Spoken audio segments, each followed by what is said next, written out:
Notre Père qui es aux cieux, que ton nom soit sanctifié, que ton règne vienne, que ta volonté soit faite sur la terre comme au ciel.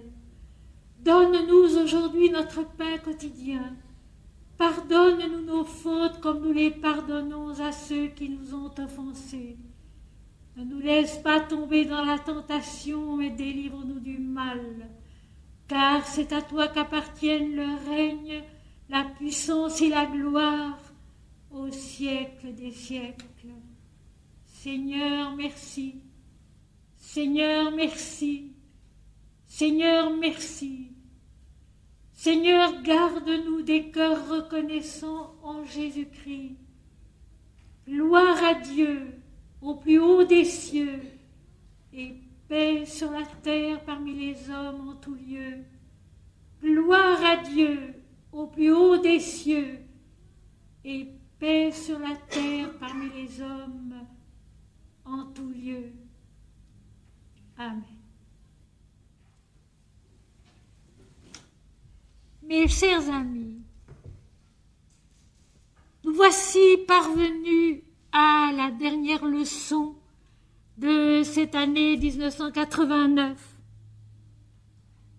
au dernier cours, à la dernière rencontre où nous sommes réunis chaque fois plus nombreux. J'en remercie le Seigneur. J'en remercie le Seigneur pour chacun d'entre nous et pour tous. Et je souhaite que cette dernière leçon soit bienfaisante à la fin d'une année qui n'a pas été facile, mais qui a quand même marqué le monde de certains espoirs avant l'année qui va venir et que je souhaite infiniment féconde en événements précieux, apaisants, bienfaisants, bienheureux. Ce soir, nous allons essayer de terminer le chapitre 16 de l'Apocalypse, qui n'est pas particulièrement Noël, mais dont je crois pouvoir quand même arriver à tirer un message de Noël pour finir. Pour commencer, j'aimerais vous lire un poème ancien, très ancien, tiré de mes sentiers de l'âme, intitulé « Méditation ». Ils sont plusieurs. C'est le 3e. Seigneur, ton nom sais-tu sur mes lèvres muettes. Mon cœur rassasié s'abstient de tout combat. L'année a regagné l'arche de ses retraites et berce un aviron que le temps n'atteint pas. Où sont les noirs regrets d'hiver et les audaces d'un printemps peu coquet des gloires de l'été? Les sourires navrés de l'automne, les glaces que reproche à la nuit un seuil inhabité. Le tapis du levant déroule ses haleines qui coulent dans le vase épuré du matin. Et les fleurs de l'extase, actives et sereines, offrent leurs beaux calices envahis de lointain. Mon esprit couronné de paix et de lumière se repose, ravi d'un intime savoir, où le chant se confond à la sève première, dont la source nourrit l'insondable pouvoir. Mon esprit couronné de paix et de lumière se repose, ravi d'un intime savoir, où le chant se confond à la sève première, dont la source nourrit l'insondable pouvoir. Et puis, j'ai choisi pour nous, ce soir, quelques petits passages du journal spirituel dont décidément j'ai redécouvert ces derniers temps quelques passages qui sont un peu des trésors. Cette fois-ci, c'est 1967. Le mois de juin 1967. Dieu est en tout être. Dieu est en tout être et peut s'y manifester dans la plénitude de sa puissance. Dans les conflits et les événements du monde, personne n'a tout à fait tort et personne n'a tout à fait raison. Dans les conflits et les événements du monde, personne n'a tout à fait tort ou tout à fait raison. Ensemble, tous les éléments de la vie constituent la croissance difficile et souvent douloureuse de l'existence mortelle dans l'éternité, de la compréhension limitée dans l'intelligence totale, de l'imperfection dans la plénitude de la sainteté. Certes, il faut condamner la violence, la guerre, le meurtre, mais ils sont parfois l'unique moyen pour l'âme immortelle de s'épanouir en se libérant des chaînes de l'individualité qui la retiennent prisonnière de l'ignorance et de l'inachèvement dans la conscience matérielle et mentale. La politique a raison si elle sert l'universel.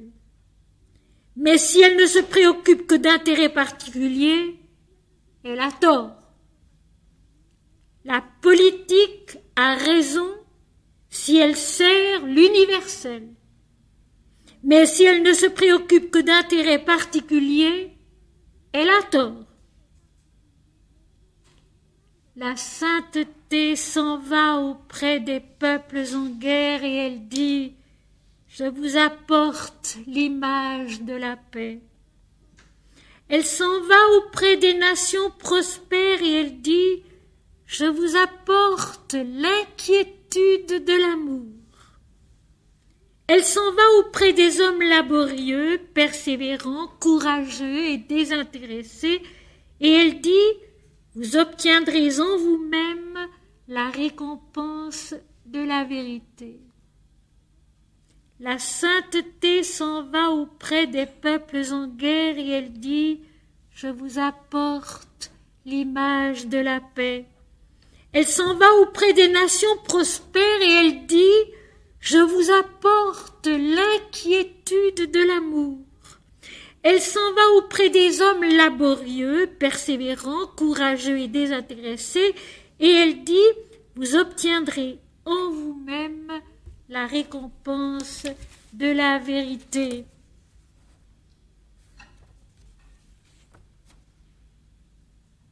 Chacun peut voir le Seigneur au fond de lui-même, aussi clairement qu'il voit le jour.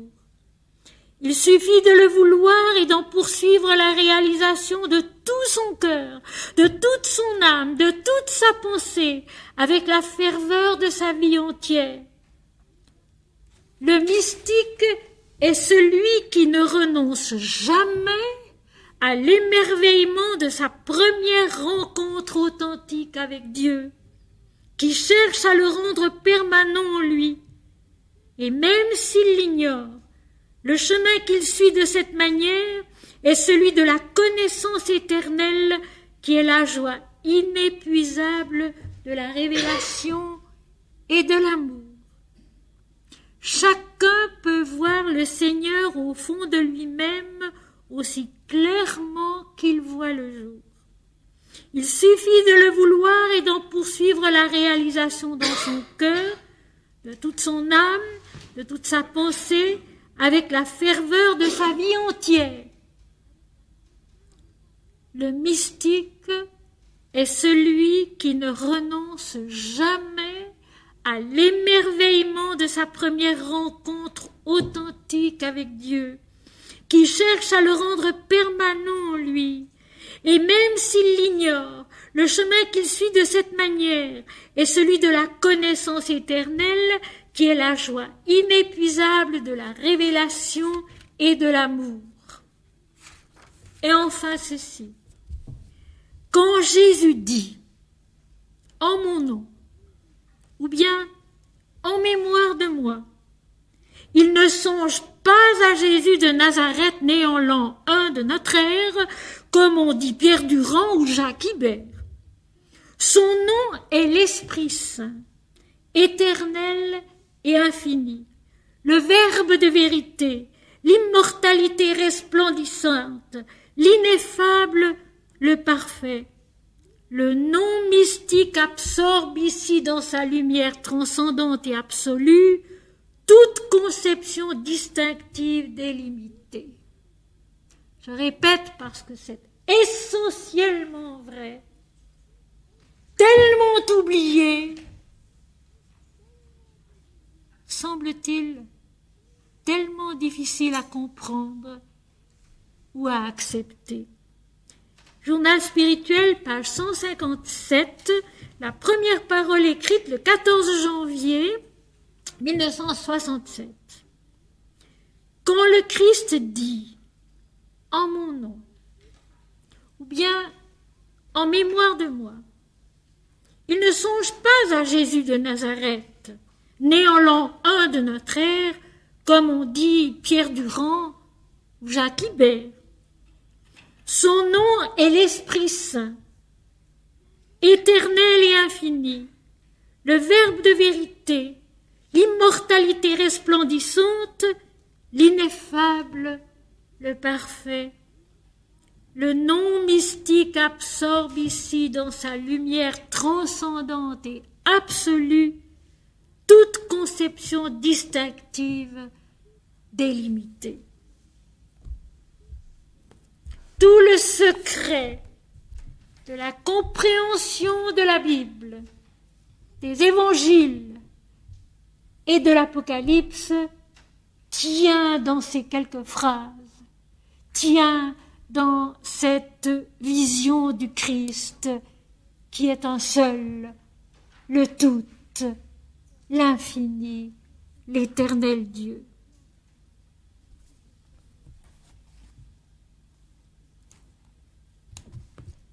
Apocalypse chapitre 16 à partir du verset 8.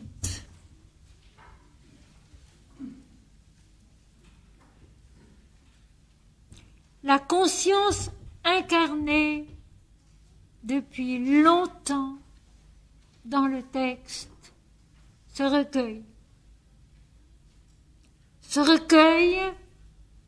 contemple, écoute, reçoit maintenant de tout en haut la lumière de la vérité qui va de plus en plus consommer tout ce qui est humain en elle afin de l'élever, de l'enfanter palier après palier, mais sur le 7e degré déjà à l'illumination totale de la vérité. Nous n'y sommes pas encore, nous en sommes encore aux 7 anges qui tiennent les 7 derniers fléaux, c'est-à-dire les 7 dernières purifications indispensables avant la plénitude indivisible de l'unité révélée.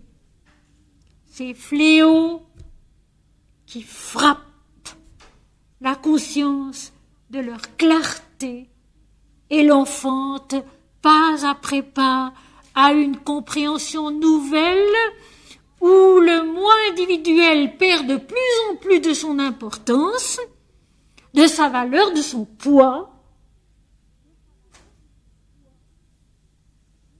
où selon Saint Jean-Baptiste, Dieu grandit en lui et l'ego diminue. Il faut qu'il croisse et que je diminue. C'est l'accomplissement de cette parole-là toute simple.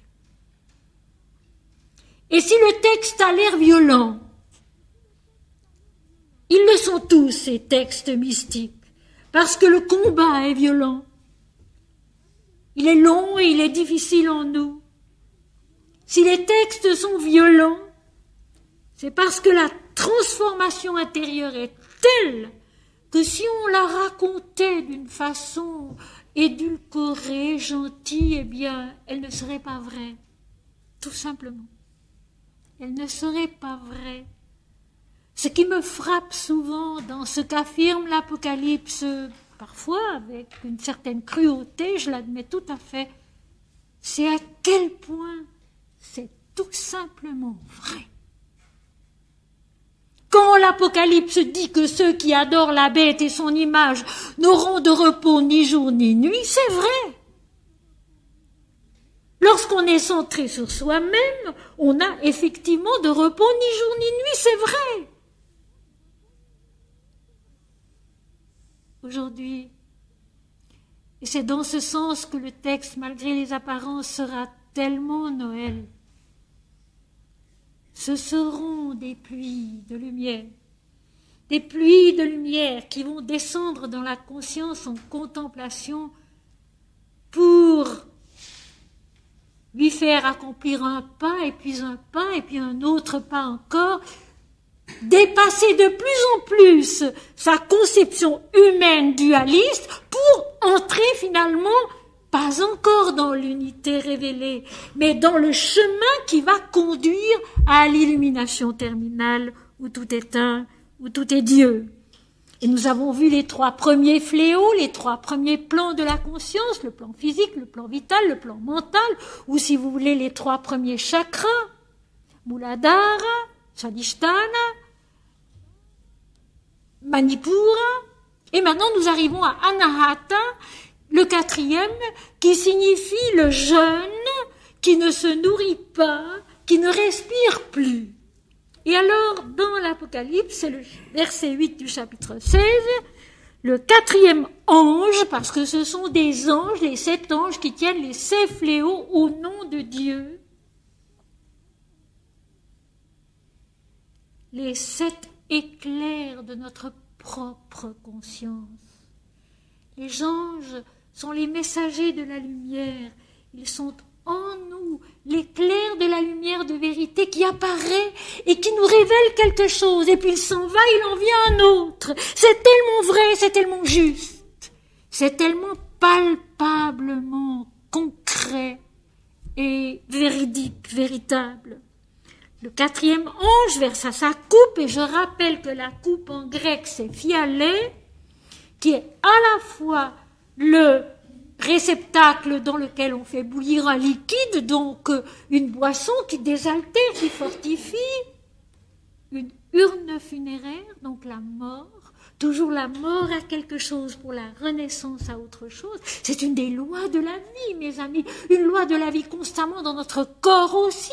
La mort à quelque chose pour la naissance à autre chose. C'est une des lois de la vie manifestée. Donc l'urne funéraire, et finalement, le bouclier, c'est-à-dire ce qui protège. Donc, dans ce mot fialé, il y a les 3 éléments de la fortification, de la nourriture qui fortifie, qui permet de grandir, qui soutient, qui aide, de l'urne funéraire qui consiste à faire périr en nous ce qui doit périr pour que puisse naître ce qui doit naître, et enfin le bouclier qui protège de la destruction, parce que malgré les apparences et malgré ce qu'on en dit, l'Apocalypse n'est pas du tout le livre qui annonce la destruction du monde, la destruction de l'humanité, pas du tout.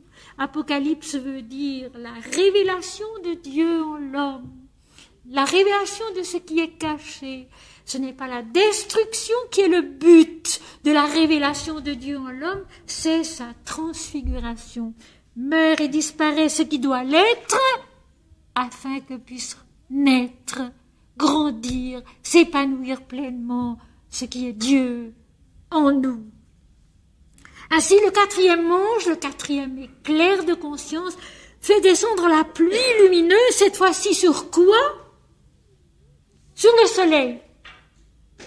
Sur le soleil, sur l'origine même de la vie, sur ce qui permet la vie, sa durée, sa croissance, son renouvellement, sur le soleil qui est aussi le maître de notre pensée, le maître de notre âme et de notre conscience. Pour l'Inde, Surya, le créateur et l'illuminateur, sur le soleil. Le fléau est versé sur le soleil lui-même, sur l'éclat même de la lumière à son origine, à son sommet. Et il lui fut donné de brûler les hommes par le feu. Il faut savoir que dans la vie mystique, le feu, c'est toujours la purification par excellence. Ce feu qui consume ce qui doit être consumé et qui purifie, qui permet de recommencer, de repartir, parce que le terrain est propre, le terrain est prêt. Et là, nous retrouvons les grands mystiques comme Swami Ramdas qui suppliait le Seigneur Ram d'allumer une grande conflagration pour détruire en lui, pour brûler en lui tout son égoïsme, tout son orgueil. Et ici, mes amis, combien il est sensible qu'il ne s'agit pas du tout d'un égoïsme et d'un orgueil moral, mais de l'égoïsme fondamental de l'être, qui malgré lui, bien souvent, est toujours centré sur soi et non pas sur Dieu, qui est sa véritable nature. Centré sur ce petit moi que nous sommes pendant quelques décades sur la terre, ce n'est pas notre vraie nature. Notre véritable nature, c'est l'éternel Dieu. Alors ce soleil qui flambe sous le feu de la purification lancée par l'ange, le messager, le révélateur, ce soleil brûle les hommes, brûle non pas les êtres humains, mais l'erreur en eux centrée sur le moi-je.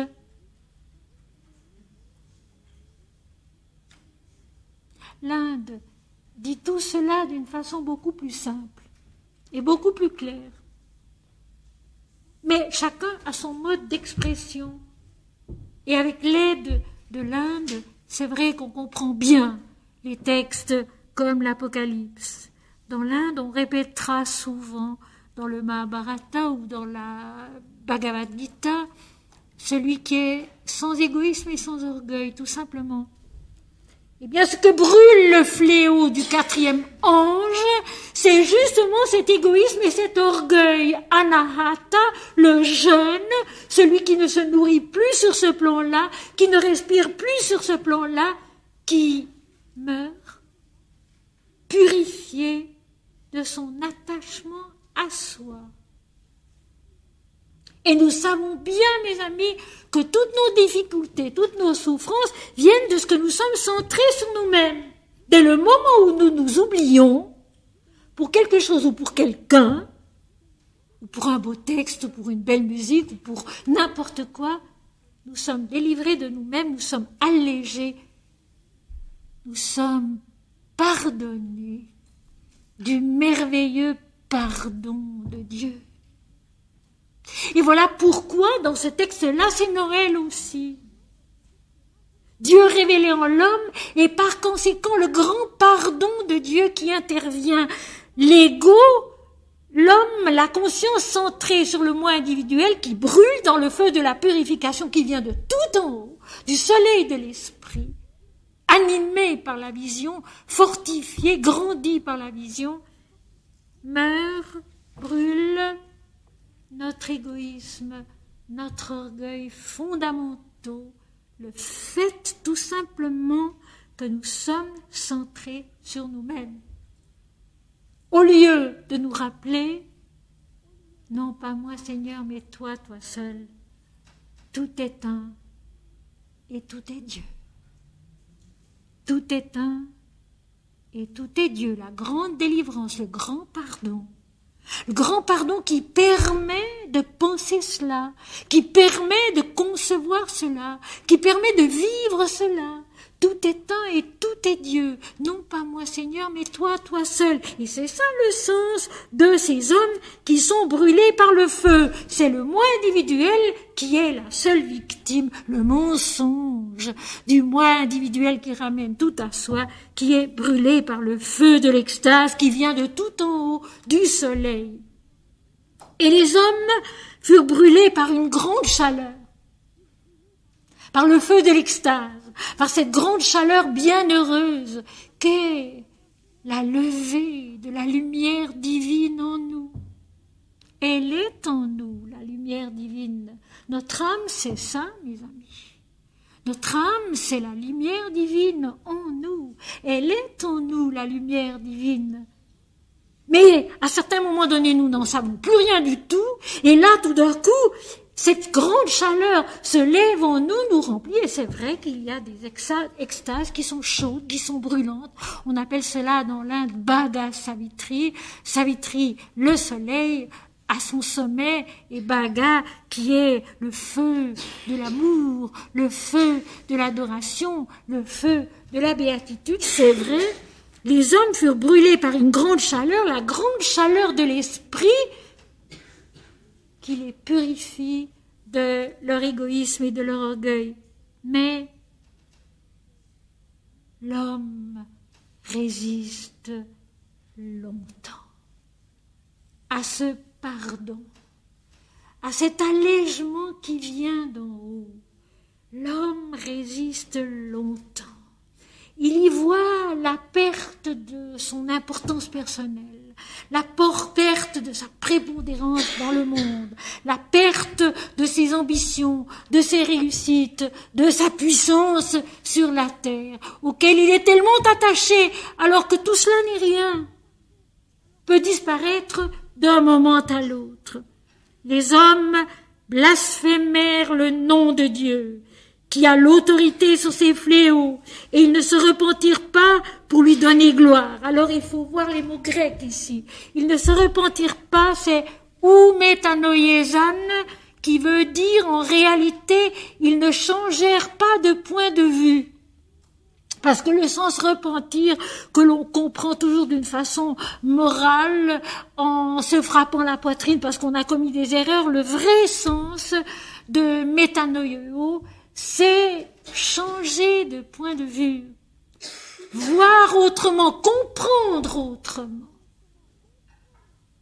Nous avons beaucoup de peine, beaucoup de mal à accepter ce changement de compréhension en nous-mêmes, ce changement de point de vue. Si nous acceptions de nous corriger pas à pas plus facilement, les choses seraient beaucoup plus rapides. Mais ça, non. Nous résistons généralement longtemps par peur aussi de nous tromper. Ces hommes qui blasphèment, alors je rappelle que blasphéma en grec, c'est la parole de mauvais augure qui ne se prononce pas dans un lieu sacré. Donc le blasphème, c'est une parole qui porte malchance, qui porte malheur dans le lieu sacré que nous sommes.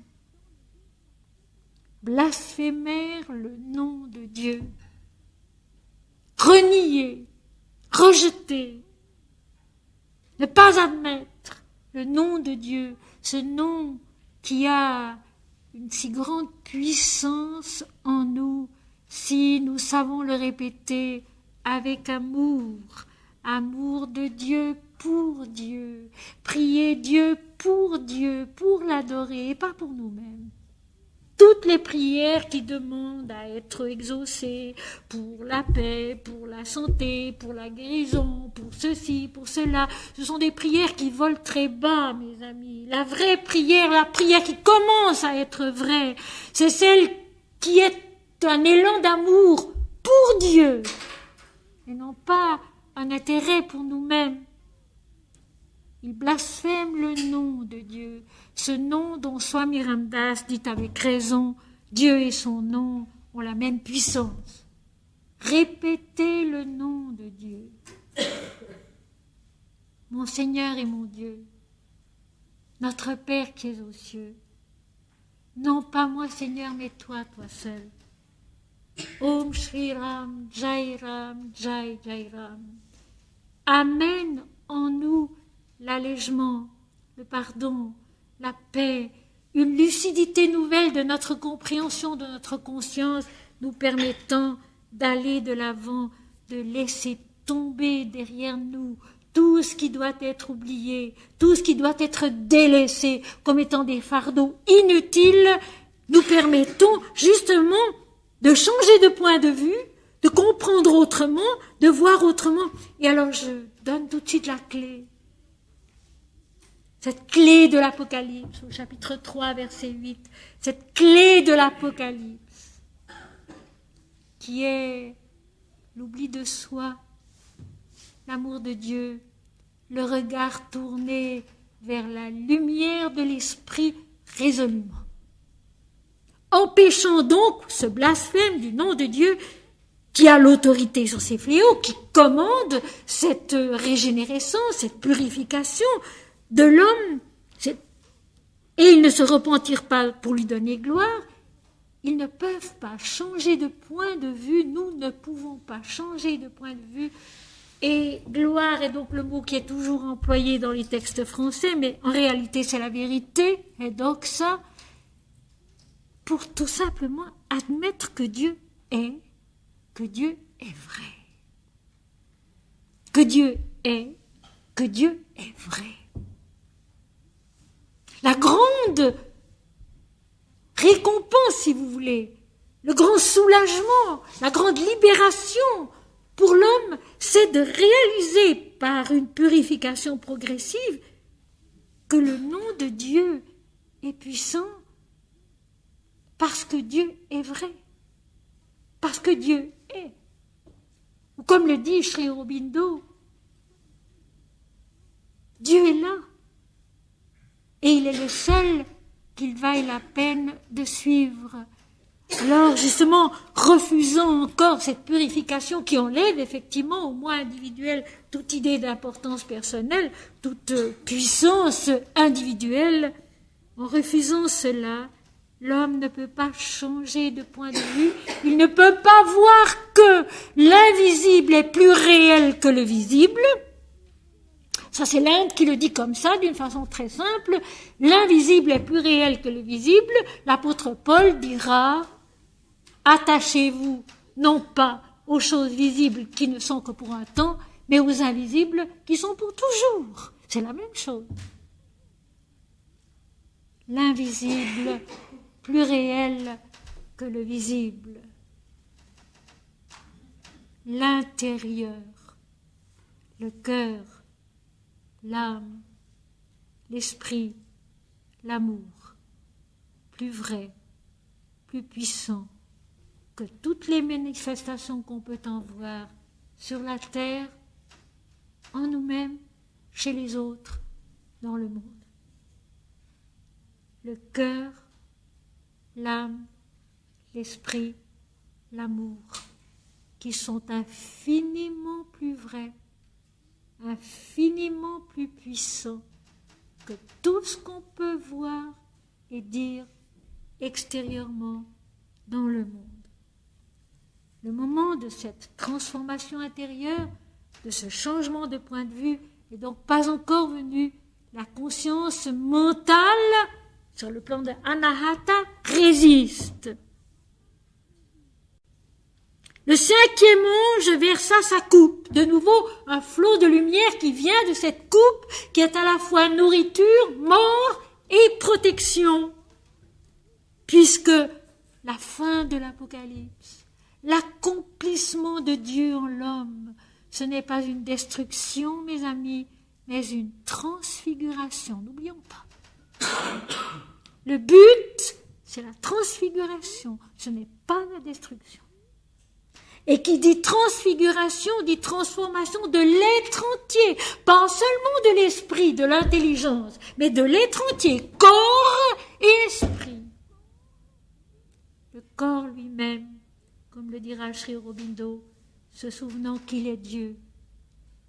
Le corps lui-même, redevenant la toute lumière de l'esprit, versa sa coupe sur le trône de la bête.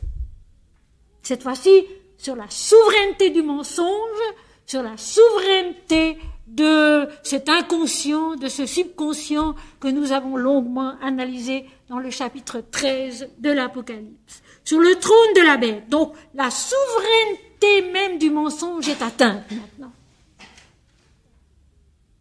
Le noyau, le nœud, où s'accroche notre moi individuel, notre ego. Donc il versa sa coupe de lumière, sa coupe de transfiguration, sa coupe de purification sur le trône de la bête, sur la souveraineté de la bête, de l'inconscient, de l'ignorance en nous. C'est tellement merveilleusement clair une fois qu'on a compris le sens des mots mystiques. Et son royaume fut couvert de ténèbres.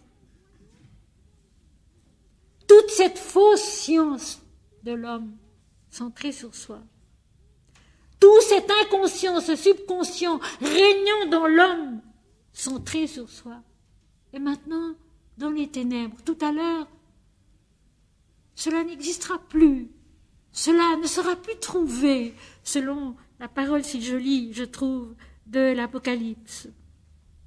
Et son royaume fut couvert de ténèbres.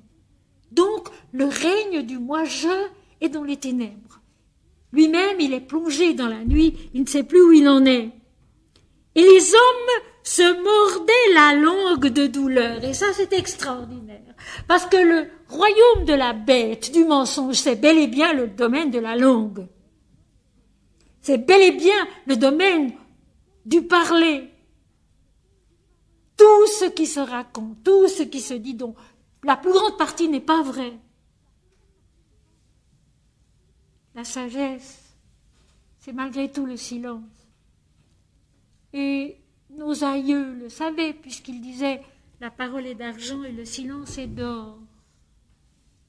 Il y a des paroles qui sont du silence, et les textes sacrés en sont. Et lorsqu'on écoute et on chante les textes sacrés du haut de l'esprit avec son âme, les paroles qui sont prononcées sont aussi du silence. C'est-à-dire qu'elles sont des semences qui vont se loger quelque part en nous et qui lèveront à un moment donné. Et les hommes se mordaient la langue de douleur. C'est le 5e chakra, le 5e palier, Vishuddha, de la racine Vishuddh, qui veut dire devenir parfaitement clair, parfaitement pur.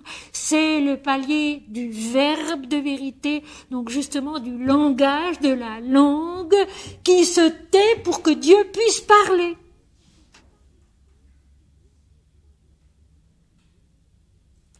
La vision qui vient de tout en haut verse sa lumière sur cet autre palier dont le 7e plan, parce que nous en sommes là, ce sont les paliers du 7e plan, et atteint cette fois-ci la bête, l'ignorance, le mensonge, les trempant dans les ténèbres et frappant la langue de mensonge, le verbe du mensonge, qui est, je crois, le plus terrible ennemi de l'humanité. Le verbe du mensonge, le langage du mensonge, qui est, je pense, le plus terrible ennemi de l'humanité. Et les hommes qui se mordent la langue de douleur sont ceux qui, soudain, ne peuvent plus parler, ne peuvent plus proférer des mensonges, parce que leur royaume, leur domination est dans les ténèbres, ils ne savent plus rien. Bienheureuse ignorance qui va permettre la place nette, et nous allons la rencontrer tout à l'heure, la place nette qui favorisera le chemin de l'illumination intégrale dont nous sommes encore loin. Et cette fois-ci, ils blasphémèrent le Dieu du ciel. Tout à l'heure, c'était le nom de Dieu. Maintenant, c'est le Dieu du ciel. La révolte monte plus haut. Le Dieu du ciel, le Dieu qui est dans la lumière de l'éternité. Ils le blasphèment, ils le rejettent, ils le renient. Rappelons-nous malgré tout la parole du Christ, cette parole essentielle, jamais dite en général dans les églises. Je ne l'ai jamais entendue pour ma part. Pourtant, j'ai beaucoup été à l'église. Cette parole essentielle du chapitre 12 de l'évangile selon saint Matthieu, versets 31 et suivants. Tout péché et tout blasphème sera pardonné aux hommes. Le péché contre le Fils de l'homme sera pardonné, mais le péché contre l'Esprit ne sera pardonné ni dans ce siècle, ni dans le siècle à venir. Le péché contre l'Esprit, le blasphème contre le Dieu du ciel, qui est notre nature, notre substance, notre souffle et notre vie, c'est notre mort. Renier l'Esprit Saint, c'est renier Dieu, c'est renier notre propre nature qui est divine, née de Dieu, née de l'Esprit et promise à la plénitude de l'Esprit. Ils blasphémèrent contre le Dieu du ciel à cause de leurs douleurs et de leurs ulcères. Nous avions vu la dernière fois le premier fléau, c'était l'ulcère malin qui apparaissait sur le corps des hommes, la marque du mensonge. La marque du mensonge. Sur le corps lui-même, sur le premier plan de l'existence et de la vie. Et de leurs ulcères, et ils ne se repentirent pas, donc de nouveau, ou métanoïosan, ils ne changèrent pas de point de vue, ils ne se repentirent pas de leurs œuvres. Comme c'est logique. Si la pensée n'est pas pure, les œuvres ne peuvent pas l'être non plus. Comme c'est logique. Si la pensée n'est pas pure, si la pensée n'est pas tournée vers la lumière du ciel, si la pensée n'est pas donnée à Dieu, si le cœur n'est pas offert à Dieu, les œuvres ne peuvent pas être bonnes non plus. Ils ne se repentirent pas de leurs œuvres, ils ne changèrent pas de point de vue pour considérer que leurs œuvres ne sont pas les œuvres de la vérité.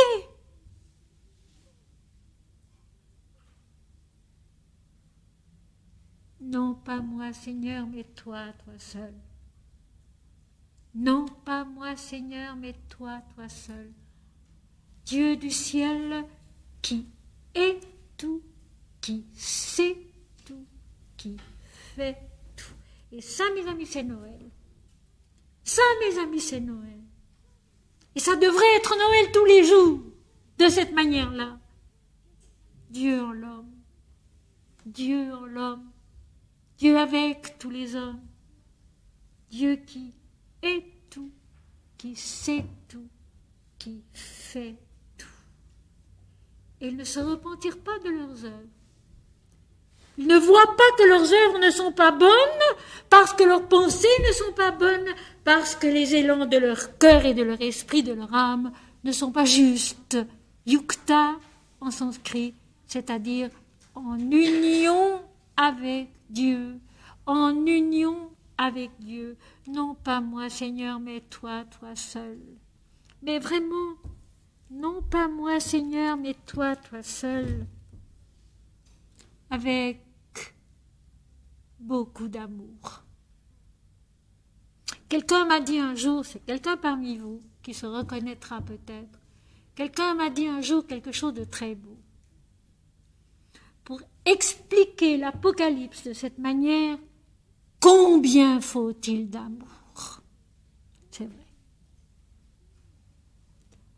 Amour du texte, amour de Dieu, amour des hommes, pour que ce texte si incompréhensible devienne le chemin de la miséricorde et de la connaissance divine, comme j'ai sous-titré mon livre « Exégèse spirituelle de la Bible », commençant par l'Apocalypse, dont malheureusement n'ont paru que les 2 premiers chapitres.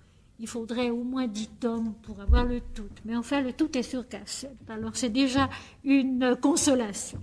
Le tout est sur cassette, c'est déjà quelque chose.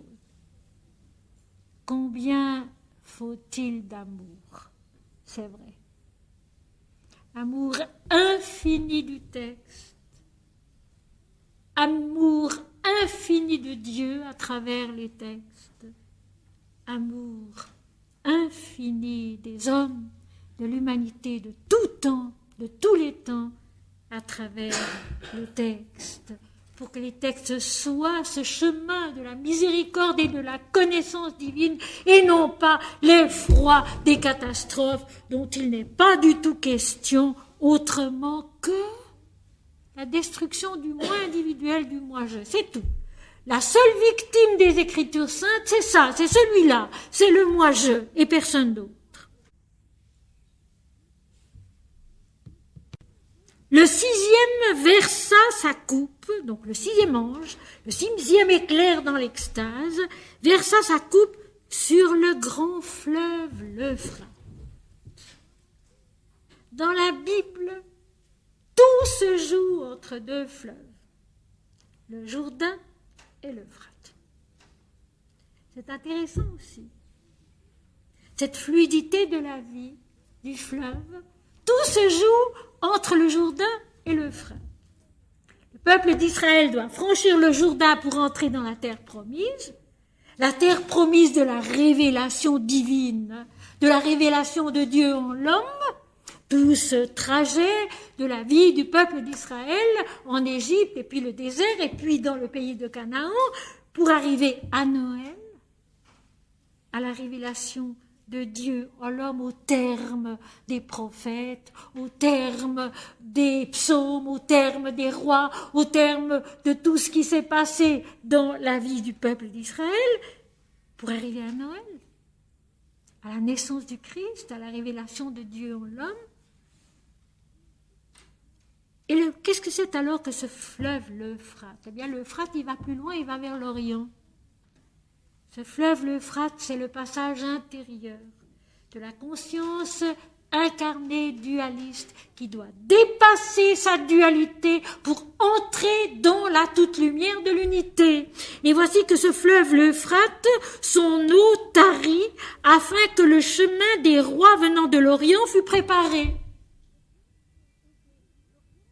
Et de l'Orient, c'est He Anatole Heliou, là où le soleil se lève.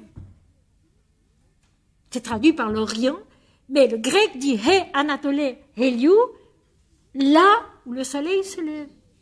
Donc pour ouvrir le chemin vers ce lever du soleil, qui est le lever de l'illumination en nous, le septième plan du septième accomplissement de la conscience incarnée, l'illumination totale, où il n'y a plus que Dieu seul. Je ne vis point de temple dans la ville, car le Seigneur Dieu Tout-Puissant est son temple ainsi que l'agneau.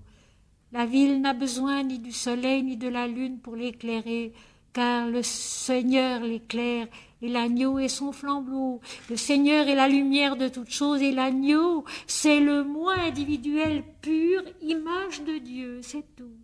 Ceci, c'est dans le chapitre 21 de l'Apocalypse, au verset 22 et suivant. Le sixième ange verse sa coupe sur le fleuve l'Euphrate, qui va être le passage à l'Orient, le passage à cet endroit intérieur où le soleil se lève, le soleil de la révélation, le soleil de l'illumination totale, Surya Savitri, le grand créateur et le révélateur de la lumière divine. Et son eau tarit afin que le chemin des rois venant de l'Orient, de cet endroit où le soleil se lève, de ces éléments supérieurs, de ces éléments merveilleux, de la lumière, de la vision, de la foi, puisse venir afin que ce chemin fût préparé. Il fallait préparer le chemin du Seigneur. Rappelez-vous, au chapitre 3 de l'Évangile selon saint Matthieu, saint Jean-Baptiste qui criait dans le désert, « Préparez les chemins du Seigneur, aplanissez ses sentiers ». Eh bien c'est ça, à l'intérieur de nous, tout en haut, dans l'extase, tout ce qui est l'homme tarit. Le chemin de l'illumination est propre, est prêt, est vide, pour que l'illumination, la toute lumière de l'esprit puisse venir. Pour préparer le chemin des rois venant de l'Orient, là où le soleil se lève, le soleil de l'esprit fut préparé. Et maintenant, je vis sortir de la bouche du dragon, c'est toujours la lutte. Tout à l'heure, nous avons eu chaque fois les hommes qui blasphémaient pour ne pas reconnaître la vérité de Dieu. Maintenant, c'est le dragon. Le dragon, nous le savons, c'est donc au chapitre 12 de l'Apocalypse, verset 9. Le dragon, le serpent ancien, le diable, Satan, ils sont tout un seul et le même. Le dragon, c'est le moi individuel, l'ego, centré sur son importance personnelle et qui ne voit que cela et qui célèbre constamment le culte de l'ego. Alors le dragon, je vis sortir de la bouche du dragon et de la bouche de la bête et de la bouche du faux prophète 3 esprits impurs semblables à des grenouilles. Le mot grec qui signifie grenouille, c'est batrakos, mais aussi bratrakos, de bratros, bras ou bar, qui signifie criard. C'est excellent. C'est excellent. La voix criarde du mensonge en nous, du dragon, qui est l'ego centré sur lui-même et sur son culte personnel, de la bête, de l'inconscient, du faux prophète. Vous savez que le prophète, prophémie, c'est celui qui parle au nom de l'éternel Dieu, qui parle au nom des dieux. Le prophète en nous, c'est ceux qui parlent au nom de Dieu, qui parlent d'une façon véridique. Le faux prophète, c'est celui qui parle au nom de l'ego, en s'imaginant qu'il parle au nom de Dieu. Donc ces 3, le dragon, l'ego, son inconscient, et son adoration de soi, le faux prophète, ont une bouche d'où sortent des esprits impurs, des mensonges, des erreurs, semblables à des grenouilles. La criaillerie de nos mensonges, la criaillerie de nos disputes, de notre ignorance, de nos incohérences. Alors maintenant, ce n'est plus l'homme qui blasphème, c'est en lui la partie la plus résistante à la victoire de l'esprit, c'est son moi individuel centré sur soi-même, centré sur son inconscience, son ignorance, son impureté, son mensonge de faux prophètes. Car ce sont des esprits de démons. Alors ici, ce mot démon est prodigieux. Parce que le daimon grec, c'est toute la dégradation du daimon supérieur qui est l'absolu, le sacré. Tout en haut, le daimon, c'est l'absolu, c'est le grand Dieu. Et c'est ainsi que l'entend Sri Aurobindo dans la Kena Upanishad, où il parle de ce grand daimon. Daimon, le premier sens grec du mot daimon, c'est le suprême, l'absolu, le Dieu supérieur, suprême. Puis à mesure que cette notion du Dieu absolu, de la plénitude de la lumière et de la vérité descend, les plans de la conscience et de la vie, peu à peu, elle perd cette notion de sa plénitude, de sa vérité, de sa lumière. Évidemment, ce n'est plus concevable. Et tout en bas, le démon devient le contraire du daimon à son sommet. C'est le même, mais l'un est devenu le mensonge de l'autre. Et ça, mes amis, c'est extraordinairement juste aussi. Parce qu'en fait, l'homme est Dieu, mais à mesure qu'il descend dans sa perception consciente vers des plans de plus en plus bas d'intelligence, de compréhension, d'action, il devient un démon, il devient un être de mensonge, il devient le contraire de sa véritable nature, de sa vérité fondamentale, essentielle et en somme immortelle. Et alors ici, c'est bien le démon impur, ce sont des esprits de démons qui font des prodiges, de faux éclats, qui épatent la conscience individuelle et qui la troublent, qui les conduisent, qui font des prodiges et qui vont vers les rois de toute la terre, vers la supériorité des œuvres des hommes, la supériorité des intelligences des hommes, des capacités des hommes. Ce sont maintenant ces esprits impurs, cet ego grandissant, devenu énorme et tout-puissant, qui essaye de rassembler tout ce qu'il y a sur la terre de valable aussi. Les rois, les supériorités de pensée, de travaux, etc., qui vont vers les rois de toute la terre afin de les rassembler pour le combat du grand jour du Dieu Tout-Puissant. L'ego dans son mensonge, l'ego dans son action de faux prophète rassemble tout ce qu'il trouve en l'homme, parce que l'illumination maintenant elle est imminente. La victoire de l'esprit en l'homme, elle est imminente, on le sent bien. Il y a encore beaucoup de chapitres, mais c'est égal, elle est là, on la sent venir. Alors, l'ego rassemble tout ce qu'il peut, d'une façon fausse, de faux prophètes, de démons, d'esprits impurs, rassemble même les œuvres valables de l'homme, les pensées valables de l'homme, les rois de toute la terre, les suprématies. On les retrouvera, ces rois et ces nations de toute la terre, dans la ville transfigurée, la Nouvelle Jérusalem. Les rois, les nations viennent à sa lumière. On les retrouvera, toutes ces valeurs supérieures de l'humanité. Le dragon les rassemble, les esprits impurs les rassemblent pour le combat du grand jour du Dieu Tout-Puissant. Et là, mes amis, ce n'est ni plus ni moins la Bhagavad Gita.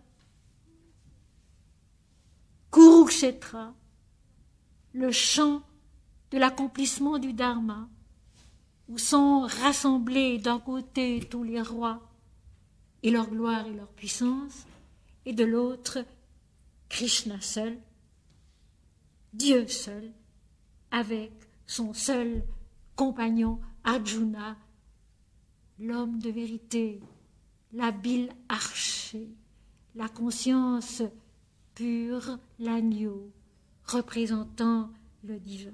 C'est vraiment Kurukshetra, le chant de l'accomplissement divin, face à face, toute l'humanité et Dieu.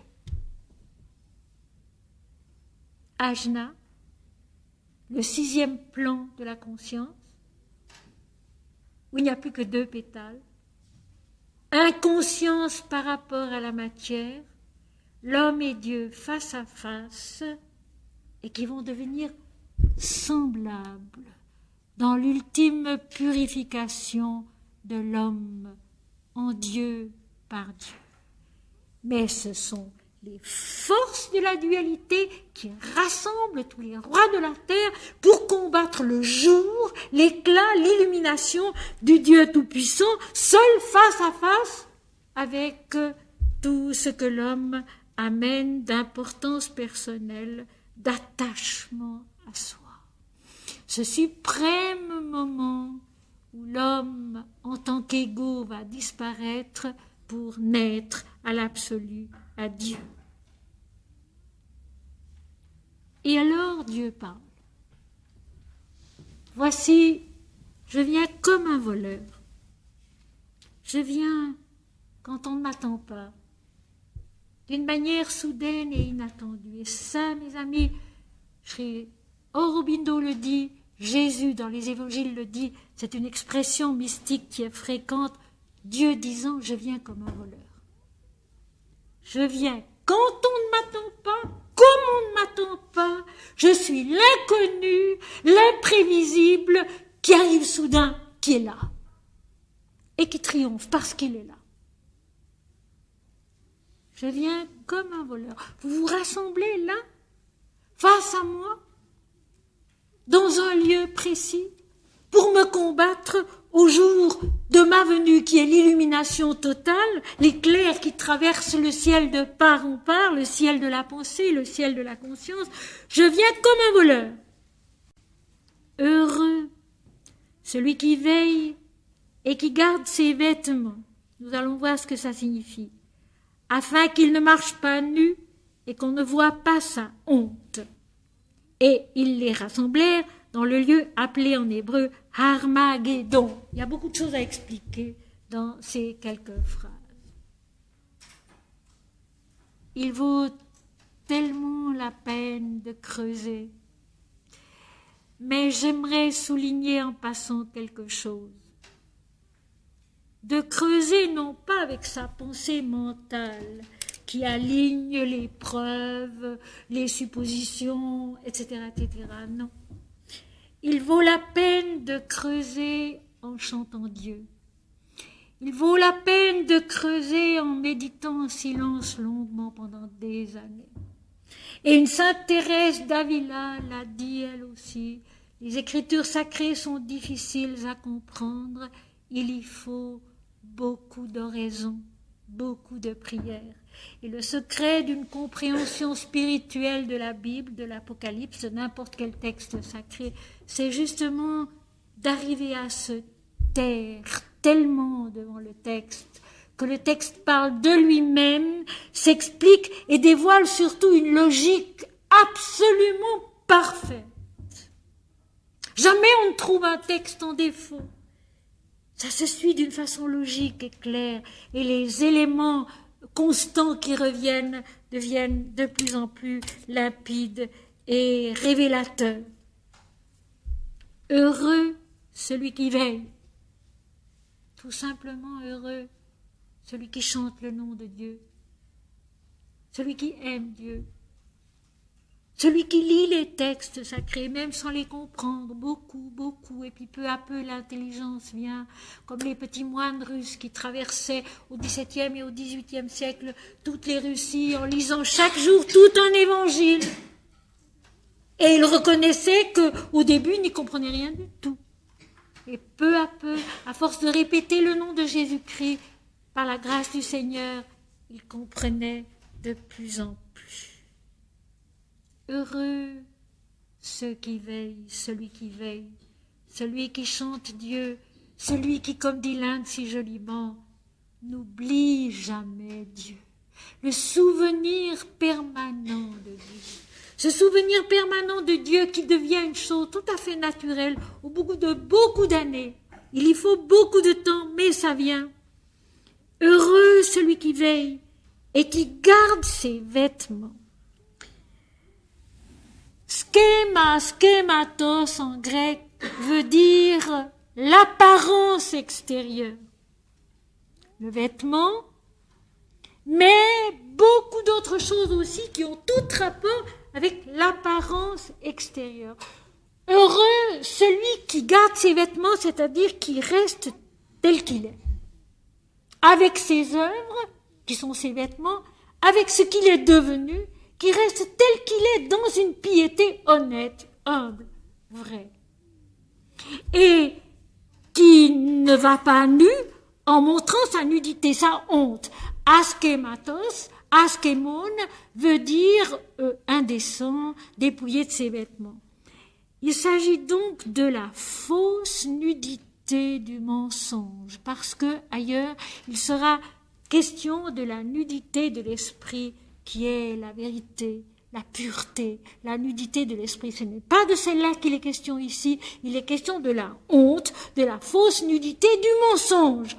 Celui qui se dépouille de ce qu'il est réellement, de l'apparence qu'il a dans le monde, de l'apparence qu'il a face au Seigneur, qui ne se présente pas devant Dieu comme il est. Avec le revêtement de ses œuvres bonnes et mauvaises, avec le revêtement de ses pensées bonnes et mauvaises, avec le revêtement de ses capacités, de sa nature, plus ou moins corrigée, plus ou moins régénérée, plus ou moins fruste encore, comme il est.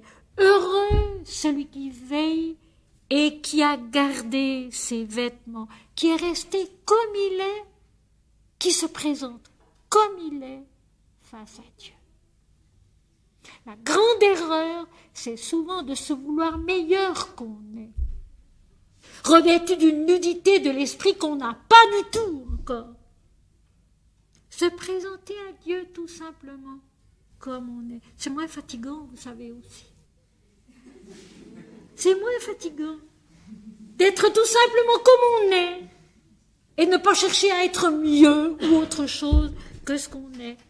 Et c'est ainsi qu'on avance. Il y a un exemple que je peux citer parce qu'il est radical, je dirais. C'est la musique.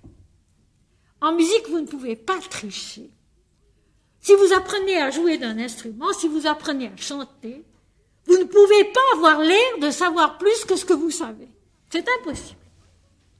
Si on n'a pas la technique, ça ne va pas. Si on n'a pas les moyens, ça ne va pas. On ne peut pas tricher. Ben, c'est un peu la même chose. Il faut se présenter dans la prière et devant Dieu comme on est. Sans se désoler sur ce qu'on n'est peut-être pas et qui n'est peut-être pas tellement nécessaire. Se montrer comme on est. Se donner comme on est. Sincèrement, humblement, avec beaucoup de confiance et d'amour. Heureux celui qui veille, qui chante le nom de Dieu et qui garde ses vêtements, qui reste revêtu de ses œuvres, de ses capacités, de ses incapacités, de tout ce qu'il est. Vraiment. Un état de vérité. Et vous vous rappelez peut-être que quand nous parlions du livre de Job, il y a longtemps, il faudrait peut-être que je le reprenne une fois, parce que c'est infiniment beau. Il y a longtemps, nous parlions du livre de Job, et que j'avais dit au moment où Job est dépouillé de tout, et qu'il est affreusement malade, il est dans un état de vérité. Et cet état de vérité le conduira à voir Dieu. Et il le dira lui-même à la fin, « Autrefois, mon oreille avait entendu parler de toi, mais aujourd'hui, mon œil t'a vu. » Job, chapitre 42, verset 5, pour ceux qui veulent noter. Job, chapitre 42, verset 5, pour ceux qui veulent noter. C'est encore Noël, ça. C'est encore Noël. Voir Dieu en soi-même, au terme d'un grand dépouillement. Voir Dieu en soi-même, au terme d'un grand dépouillement. Le fleuve, le grand fleuve, l'Euphrate, qui est tari. Pour que la lumière puisse venir. Pour que l'illumination puisse descendre et nous envahir. C'est beau. Ça avait l'air d'être un chapitre horrible et c'est très beau. Ils les rassemblèrent, donc les démons, les esprits impurs, pour combattre contre l'illumination du Seigneur, contre le grand jour du Seigneur, tout-puissant, dans le lieu appelé en hébreu Armageddon. Eh bien, ce lieu, c'est un lieu de sinistre mémoire, qui est symbole de désastre, parce que c'est là que le roi Josias a été tué et battu par ses ennemis. Donc, l'Apocalypse montre bien le déroulement, ce rassemblement de toutes les forces humaines face à Dieu pour le combattre, dans un lieu qui d'avance est un désastre pour les armées rassemblées, parce que c'est bien ainsi qu'est expliqué le mot Armageddon, c'est un symbole de désastre pour les armées rassemblées. Le 7e ange versa sa coupe dans l'air. Le 7e fléau s'en va dans l'air, dans l'immensité. Le Sahasrara qui va s'ouvrir, le 7e plan de la conscience à 1000 pétales qui va s'épanouir dans l'air, dans l'infini. Et il sortit du temple. N'oublions pas que depuis le chapitre 8 de l'Apocalypse, nous sommes tout le temps face à ce ciel ouvert dans lequel il y a le temple, le tabernacle, l'ange, l'autel d'or, etc. L'adoration parfaite. Et il sortit du temple, du trône de Dieu, du centre de la vision, une voix forte, la voix de l'invisible, la certitude de l'extase, disant « C'en est fait ». Gegonen, c'est-à-dire c'est devenu, c'est accompli. Tout est accompli. Que le Christ lui aussi dit sur la croix le soir de vendredi saint. Tout est accompli. C'est accompli. Maintenant, on arrive à la fin. On arrive au 7e plan, à la 7e coupe, au 7e fléau, qui est versé dans l'air. dans l'immensité, dans le tout en fait. Et il sortit du temple de l'adoration, du trône, le centre de la vision, qui est Dieu, une voix forte, la certitude de la vision, qui dit son effet. Vous savez, cette voix forte de l'Apocalypse, c'est quelque chose d'extraordinaire, parce que c'est tellement ça. Dans la contemplation intérieure, il y a beaucoup d'interrogations. Il y a beaucoup de lumière, de choses qu'on ne comprend pas. Et puis, tout à coup, tout est clair et tout est compris. La voix forte de Dieu, dans la vision divine, la certitude de l'illumination, où tout d'un coup, sans savoir comment ni pourquoi, l'homme sait que ce qu'il a vu est vrai, ineffaçable, et que ce qu'il a entendu est vrai, véridique, et ne s'enlèvera plus jamais de sa mémoire. C'est vrai. Sorti du temple, du trône, du ciel, une voix forte disant son effet. Tout est accompli. Les 7e fléaux ont été versés, les 7e transformations, les 7e purifications, les 7 transfigurations sont maintenant accomplies. Et alors, la suite est tout à fait logique.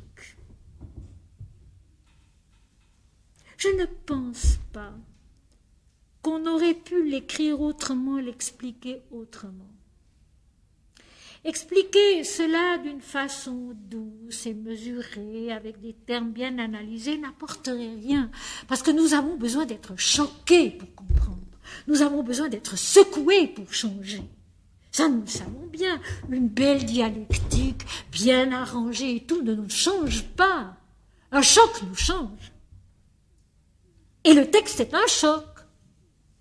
L'extase est un choc qui nous bouleverse, nous allons le voir, qui nous change et qui nous fait voir les choses tout à fait autrement. C'est-à-dire métanoïen, changer de point de vue. Alors écoutez bien. Il y eut des éclairs, des voix, des tonnerres et un grand tremblement de terre tel qu'il n'y avait jamais eu de tremblement de terre depuis que l'homme est sur la terre. Un bouleversement total et définitif, et puis surtout, 9. Il n'y avait jamais eu un tel tremblement de terre, et unique. On ne peut pas mieux décrire le samadhi, le nirvikalpa samadhi, le samadhi de l'absolu, dont on parle dans l'Inde, le samadhi, l'extase. Enfin, vous savez, samadhi ne veut pas dire extase. Samadhi ne veut pas du tout dire extase. Samadhi veut dire mettre en ordre, comprendre, accomplir, ce qui est beaucoup plus juste. Et encore beaucoup d'autres sens du même ordre. Mais samadhi veut dire mettre en ordre. Et c'est ça, mes amis, une des choses qui frappe le plus. C'est que dans la vision mystique, authentique, tout d'un coup, tout est en ordre, tout est à sa place, il n'y a plus rien à dire. Et surtout, tous les plans de la conscience et de la vie sont satisfaits, sont comblés, sont en paix. Tout est en ordre, tout est parfait, comme au 7e jour de la Genèse. Tout est en ordre, tout est parfait, comme au 7e jour de la Genèse, comme au 7e jour des béatitudes de la création, comme je les appelle, où l'Éternel Dieu se reposa de toute son œuvre qu'il avait faite en la créant, je cite, et où l'Éternel Dieu, en contemplant toute son œuvre qu'il avait faite en la créant, vit que tout cela était très beau. À sa place, en ordre. D'ailleurs, cosméo, qui a donné le mot cosmos, veut dire ordonner.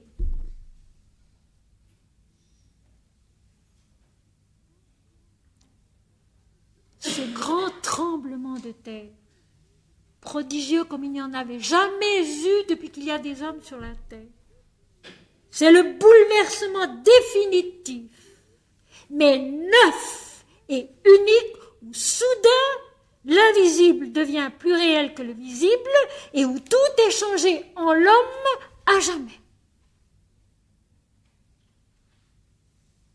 Désormais, le mensonge du moi individuel n'aura plus de prise sur la pensée, sur les actes, sur les sentiments, sur l'âme et sur l'esprit.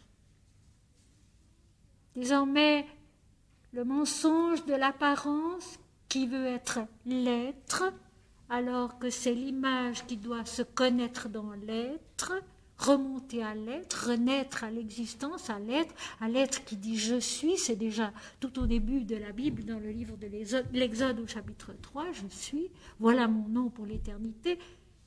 Dans ce bouleversement, ce tremblement de terre tellement terrible, tout ce qui était faux est balayé et c'est la vérité qui prend la première place. Dieu seul. Dieu seul. Tout est un, tout est Dieu. Dieu seul. Quoi qu'il arrive dans le monde, Dieu seul.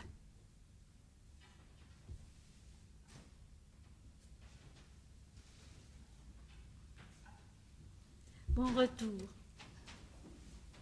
Bon retour. Il y eut des éclairs, des éclats de la lumière, des révélations spirituelles, des voix, des compréhensions, un entendement, des tonnerres, ces voix puissantes qui remplissent tout l'espace intérieur et qui nous submergent.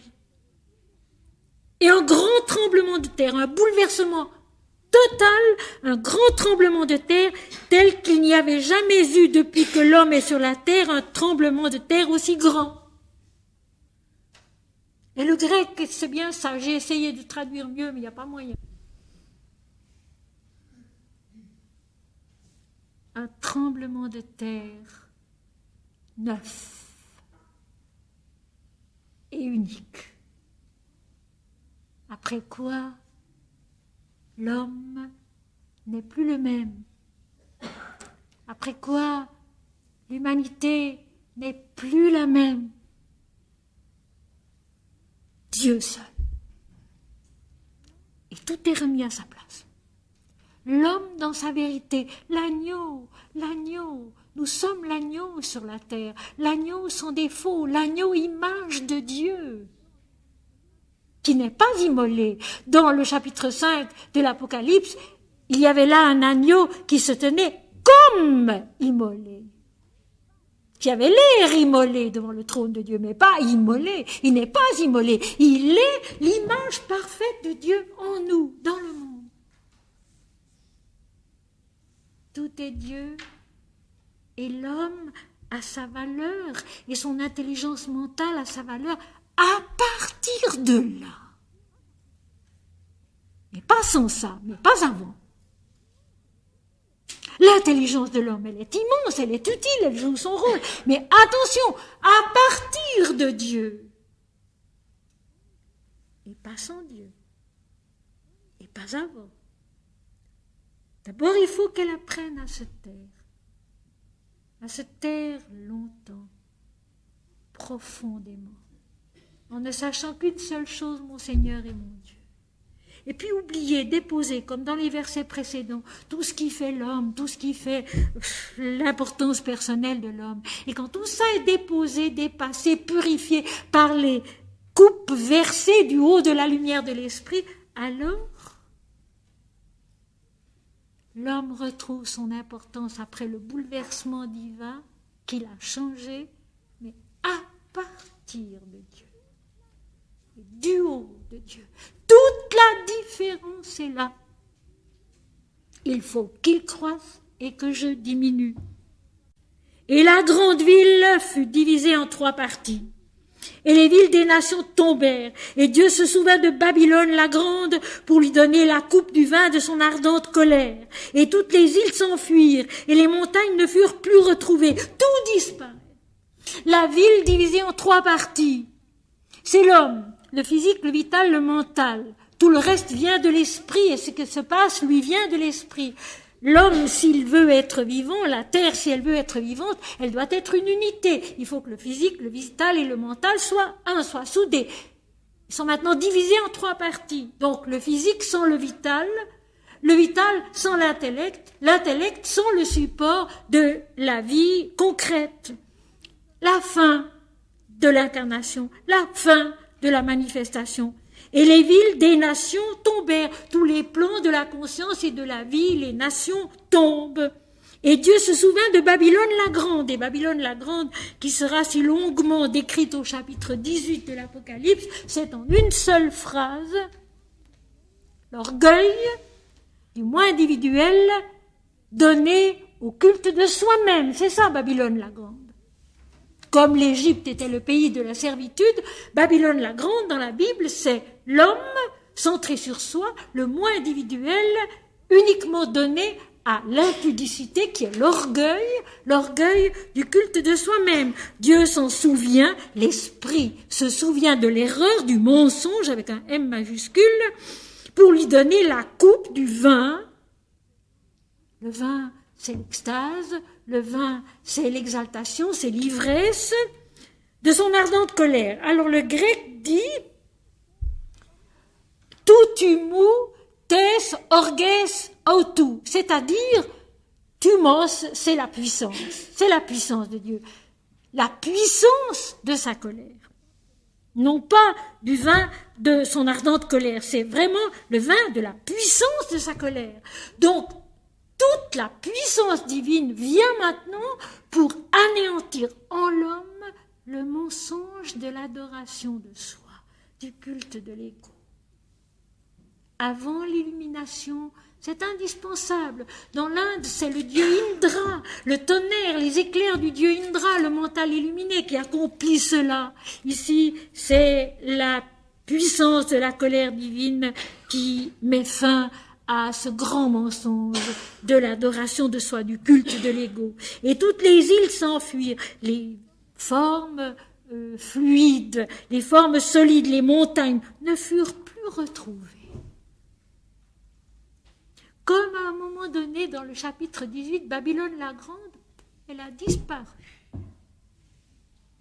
Le mensonge est remplacé par la vérité. La fluidité des erreurs, la solidité des erreurs ne sont pas retrouvées. La vérité remplace le mensonge, remplace l'illusion, remplace l'erreur. Et une grosse grêle, dont les grêlons pesaient 1 talent, tomba du ciel sur les hommes. Alors cette grêle, qui est la transparence de l'eau durcie, la puissance de la descente de la lumière qui est même durcie, qui est même concrète dans l'extase révélatrice et transformatrice, ont la grosseur d'un talent. Ce talent unique qui a aussi dans le langage mystique une valeur constante au travers des textes.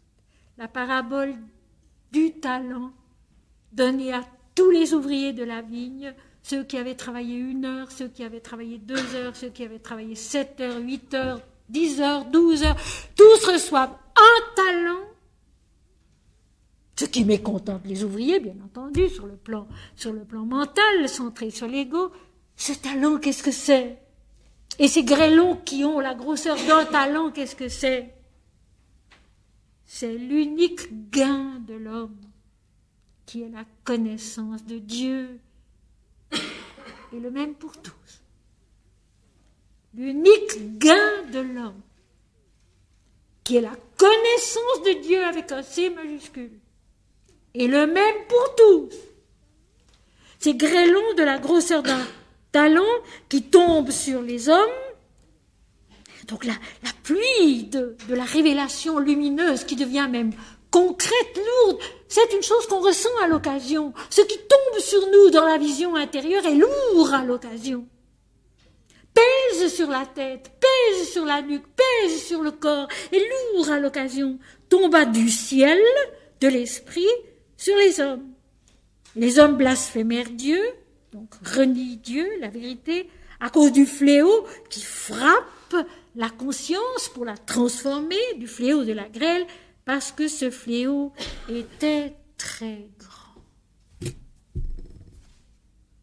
Parce que l'œuvre de la miséricorde et de la connaissance divine était beaucoup plus grande que tout ce que l'homme pouvait supposer, attendre, imaginer. Je viens comme un voleur, je viens sans qu'on le sache. Je suis là, et c'est moi, le vainqueur. Noël, la naissance aussi, très humble et très modeste, dont personne ne savait au fond ce que c'était que ce petit enfant qui naissait là. Noël, la présence de Dieu en l'homme et sur la terre. Et c'est encore ainsi à la fin du chapitre 16 de l'Apocalypse, et plus encore à la fin du chapitre 22 de l'Apocalypse. Noël. Noël, la présence révélée de Dieu en l'homme, la présence révélée de Dieu dans le monde. J'aimerais pour terminer vous lire une page de l'Ascension de Jésus-Christ qui est aussi parue à la Baconnière, aux éditions de la Baconnière, une page qui justement donne l'attitude juste qui correspond à tout ce que nous venons de lire dans le chapitre 16 de l'Apocalypse. Il s'agit de l'Ascension, le Christ monte dans le ciel où il disparaît et les disciples regardent vers leur maître qui redevient la toute lumière de l'esprit. Corps et âme redevient la toute lumière de l'esprit. L'important est ce regard fixé vers le ciel. L'important est ce regard fixé vers le ciel, détourné de la terre, converti à la lumière de l'esprit qui est intérieur et ne se manifeste dans les œuvres du monde qu'après avoir été connu longuement dans la contemplation de l'âme. Ainsi, l'individu doit être imprégné de son authenticité divine, transformé, sanctifié par elle au-dedans de soi, pour pouvoir rayonner de la douceur et de la vérité ici-bas, car le ciel est en nous. Le royaume de Dieu, où toute forme s'estompe dans la paix infinie de la certitude et de l'amour, où il n'est plus de place pour les luttes, mais seulement pour la gloire, la vérité du Seigneur. La force de ce regard est l'amour. La force de ce regard est l'amour. L'amour intense et illimité des apôtres pour leur maître. Ce même regard, ce même amour doit être en nous l'attente infatigable de la lumière et de la vérité qui nous viennent de Dieu par l'Esprit Saint, notre guide patient et sûr. Tout autre mobile déforme la foi et fait échouer la requête mystique. Il faut apprendre longuement à aimer Dieu. Il faut apprendre longuement à aimer Dieu, à garder les yeux fixés sur lui qui s'élève et s'en va, toujours éloigné de notre perspective imparfaite et cependant toujours présent aussi en chacun de nos efforts, le cœur même de notre démarche et de sa persévérance. La suite du texte va souligner l'immanence du Seigneur autant que sa transcendance. Ce n'est pas hier, ce n'est pas une fois que le Christ est parti. Ce n'est pas hier non plus, ce n'est pas une fois non plus que le Christ est né ici-bas. Ce n'est pas hier, ce n'est pas une fois que le Christ est parti, élevé vers le ciel de sa plénitude radieuse. C'est aujourd'hui. Et c'est infiniment qu'il attire à lui notre regard. C'est aujourd'hui. Et c'est infiniment qu'il attire à lui notre regard, qu'il dirige sur le chemin de sa gloire notre âme assoiffée de le connaître vraiment. De même, ce n'est pas demain, ce n'est pas une fois que le Christ viendra de la même manière que les disciples l'ont vu allant au ciel. C'est aujourd'hui et c'est toujours qu'il descend à nous, qu'il œuvre en nous et nous montre le royaume de Dieu au-dedans de nous. Il nous faut vivre, les yeux fixés sur la lumière qui nous donne d'elle-même une image à aimer. Il nous faut vivre, les yeux fixés sur la lumière qui nous donne d'elle-même une image à aimer, rendant ainsi l'Éternel proche de notre intelligence et de notre cœur. Car la lumière est notre ascension dans l'infini, le chemin du Seigneur s'élevant au-dedans de nous vers sa réalité ineffable.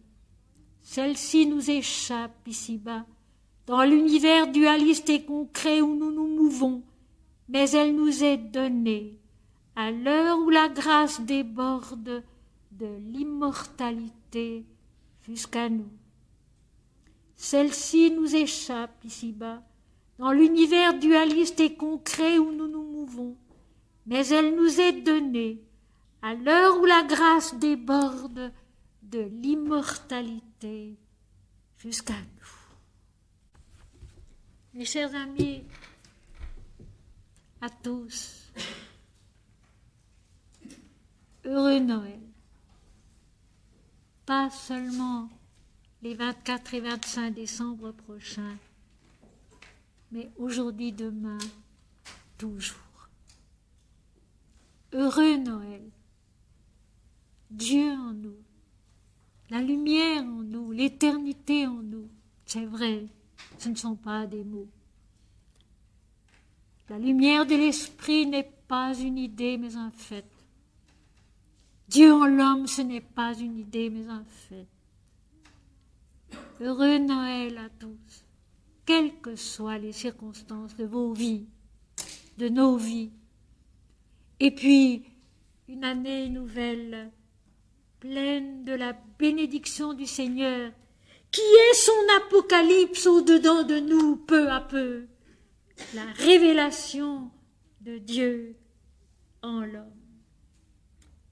Notre Père qui es aux cieux, que ton nom soit sanctifié, que ton règne vienne, que ta volonté soit faite sur la terre comme au ciel.